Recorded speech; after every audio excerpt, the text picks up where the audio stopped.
بسم اللہ الرحمن الرحیم۔ سورہ زخرف آیت نمبر 67 سے 73 میں اللہ پاک فرماتا ہے، جو آپس میں دوست ہیں اس روز ایک دوسرے کے دشمن ہوں گے، مگر پرہیزگار کے باہم دوست ہی رہیں گے۔ میرے بندو، آج تمہیں نہ کچھ خوف ہے اور نہ تم غمناک ہوگے۔ جو لوگ ہماری آیتوں پر یعنی ہمارے حکم پر ایمان لائے یعنی یقین کیا اور فرما بردار ہو گئے، ان سے کہا جائے گا کہ تم اور تمہاری بیویاں عزت و احترام کے ساتھ بہشت میں داخل ہو جاؤ۔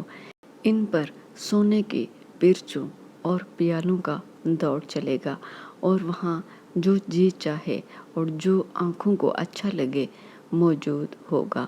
اور اے اہل جنت، تم اس میں ہمیشہ رہو گے، اور یہ جنت جس کے تم مالک کر دیے گئے ہو تمہارے اعمال کا صلہ ہے۔